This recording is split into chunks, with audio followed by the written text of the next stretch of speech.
How's it going? Vladimir Adonis here with another episode of the Business Convo Marketing Podcast. Thanks for joining. Thanks for listening. And hey, today I want to talk about the topic is traffic and sales won't make sense unless you understand this.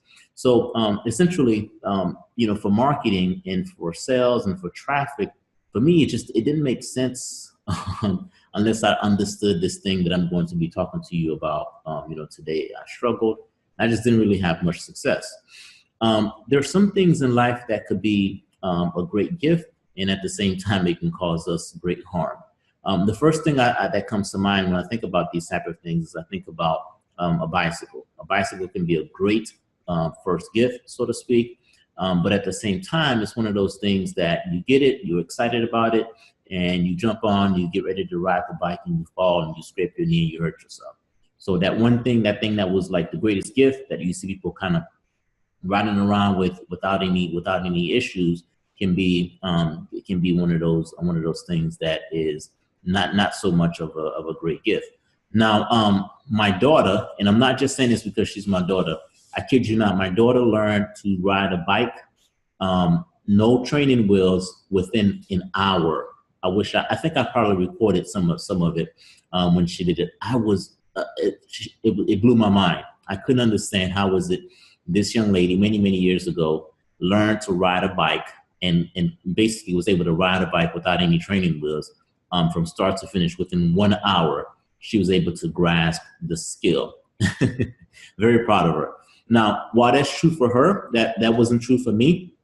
I remember, if I look at my knee right now, I have some scrapes as a result of falling off the bike multiple times, because it wasn't a successful, transition, so to speak. Over time, I learned, but man, at first, was it rough? So bicycle is one of those things I can think about that could be a great gift to some, and then at the same time, for others, it could be a struggle for them to kind of just learn how to do it.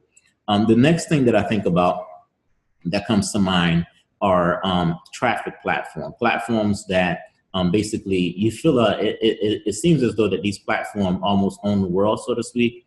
Think about Google, think about Facebook.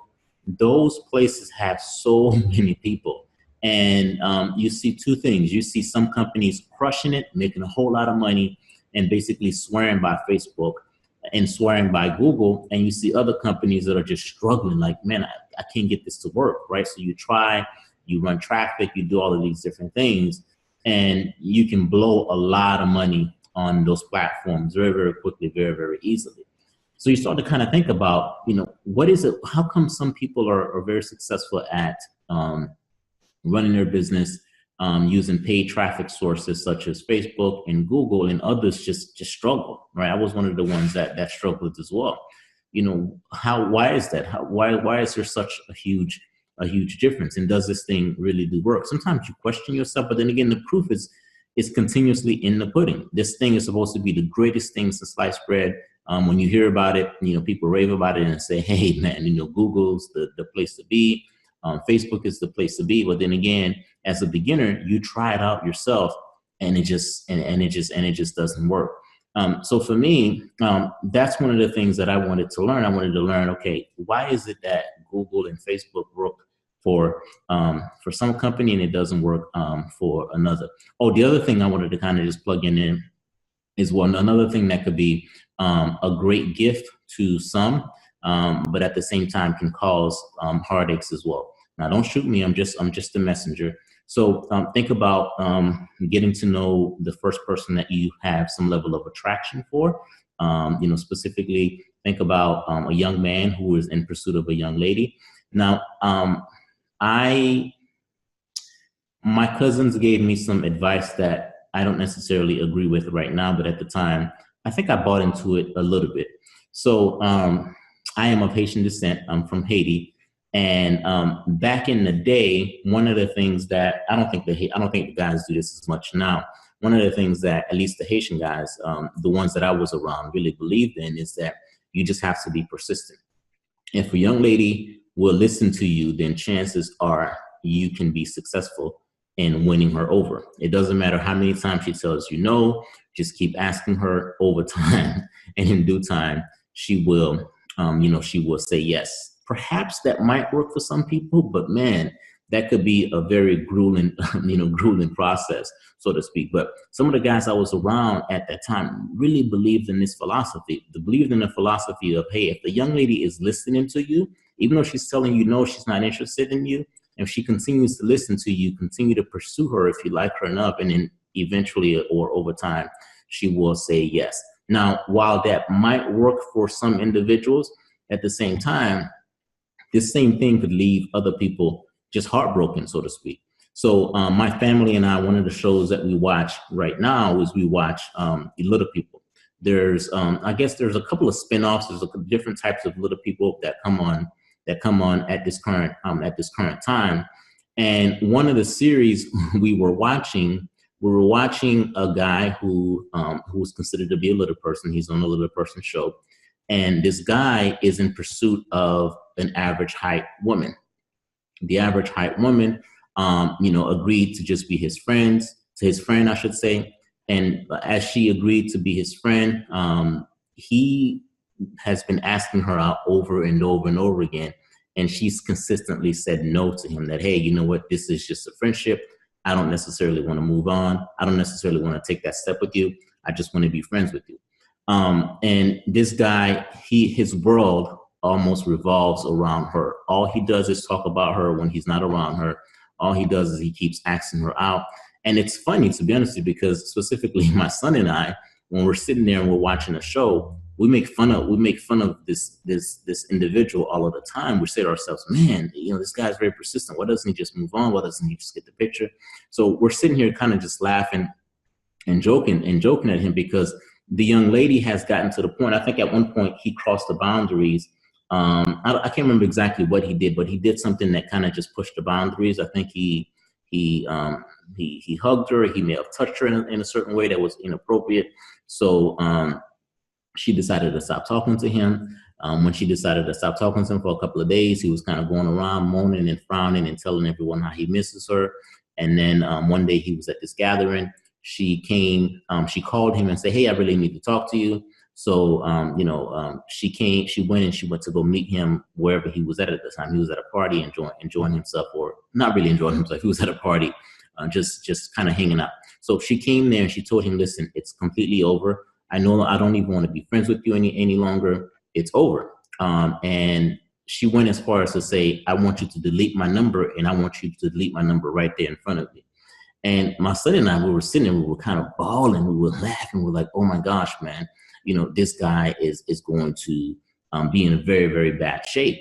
And he was, and he continues to be, as we continue to watch the show, he continues to be in very bad shape. So here he is in pursuit of someone that can really, really make him happy, right? A woman can make a man happy, and vice versa. But at the same time, this individual is giving him a hard time, and this guy is not having a good time. So if you were to ask him about relationship, if you were to ask him about love, he's in a state of hurt right now. So that the thing that could make an individual very happy is also that same thing that could make certain individuals frown, mad, upset, so on and so forth. The last thing, just kind of go back to the last thing that could make some people very successful and some people not successful is Facebook and Google. So for me, I needed to understand, because of the people that I was teaching and some of the things I was doing. I needed to understand, why is it some companies are successful and other companies are not? And here's the reason why. You ready?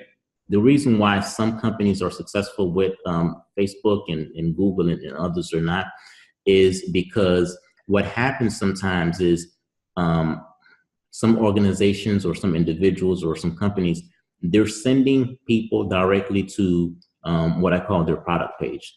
So if you are selling supplements, for example, and those supplements are supposed to help people do certain things and achieve certain objectives, what's happening is that some people are sending those individuals directly to the supplement product buy page, or the page that prepares them to buy the supplement, without doing proper pre-framing, right? So there's two things you can do. You can send people directly to a page that gives a brief overview of the supplement and ask them to buy the supplements, or you can send that individual to a video or to a content page that's a lot more thorough, that talks about the benefit, that talks about some of the things that this type of supplement has done, or that this type of supplement continues to do, and engage that individual a lot more thoroughly before you ask them to go and buy. And specifically, and here's the key, right? When you send that individual, let's just say you send that individual from Google or from Facebook, and you're buying ads from one of those platforms, the key is that these specific organizations, these specific platforms have implemented something called retargeting. So if I send someone to my website, and I'm sending them to a page that has content to educate them on whatever it is that I sell, my goal is that once that individual has arrived to that page, they've shown interest in that page, I can retarget them and show them more content, right? So the more content they see about that specific product, the more they will be primed to buy, as opposed to sending them directly to a product page. Is that making any sense? Are you getting this? This is gold. So essentially, instead of sending that individual directly to, let's say if I'm selling birthday bags, instead of sending them directly to the page for birthday bags, I'm going to send them to a page that talks about the value of having a birthday bag, how a birthday bag kind of just positions the birthday, how a birthday bag can be very, very memorable. So I'm going to send them to content that talks about the value of a birthday bag. And I'm going to retarget those individuals, because Facebook and Google gives you the ability to retarget people specifically to re-engage people that have shown interest in your content. After they see your content a couple of times, then you've prepped them.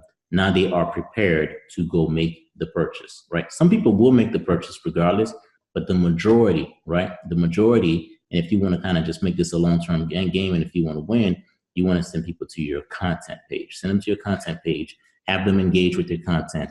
They show interest in your content, then you can retarget them. And after they've seen your content a couple of times, then you can go ahead and send them to a sales page. You can send them to a product page, right? That's one of the major differences, guys, is finding people that is interested in what it is that you're talking about, and what it is that you're writing content about. Send them to the content page, and then redirect them to and then retarget them until they've shown enough interest, and then send them to a sales, the product page. That's the difference. If you do that, right?